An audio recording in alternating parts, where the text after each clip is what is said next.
Genesis chapter 3. Now the serpent was more crafty than any of the wild animals the Lord God had made.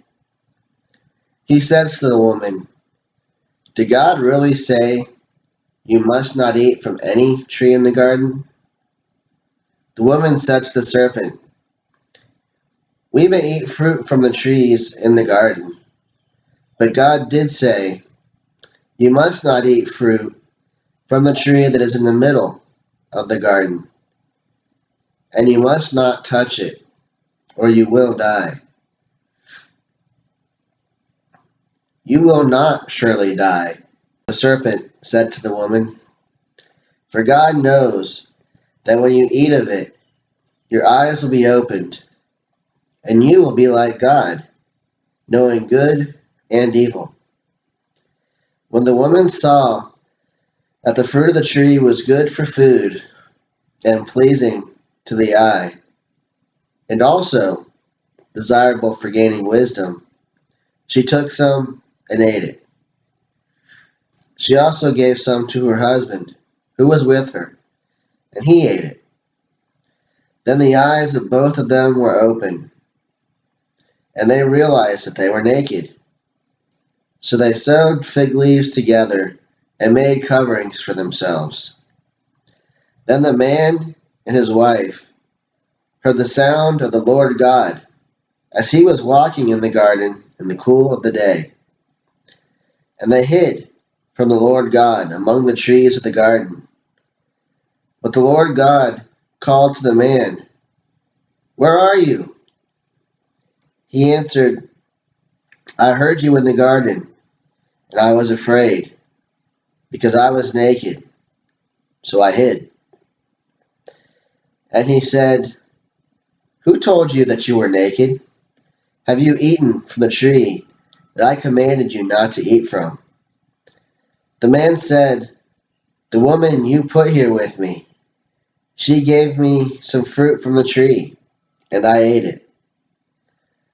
Then the Lord God said to the woman, "What is this you have done?"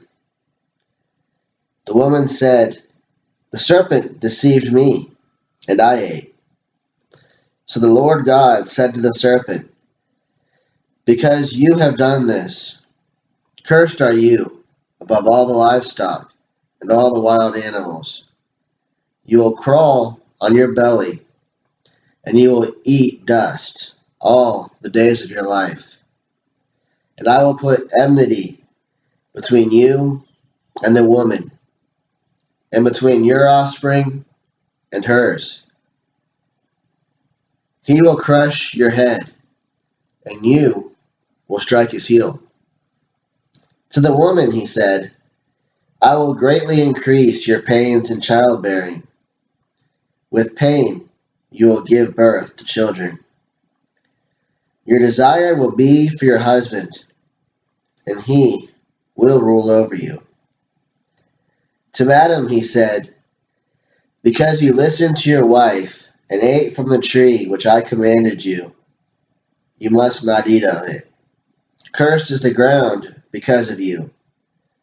Through painful toil you will eat of it all the days of your life. It will produce thorns and thistles for you, and you will eat the plants of the field. By the sweat of your brow you will eat your food until you return to the ground, since from it you were taken. For dust you are, and to dust you will return." Adam named his wife Eve, because she would become the mother of all the living. The Lord God made garments of skin for Adam and his wife, and clothed them.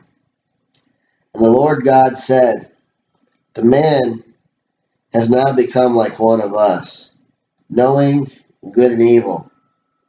He must not be allowed to reach out his hand and take also from the tree of life and eat and live forever."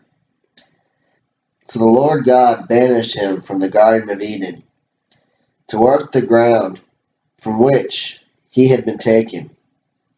And he drove the man out, He placed on the east side of the Garden of Eden cherubim, and a flaming sword flashing back and forth to guard the way to the tree of life.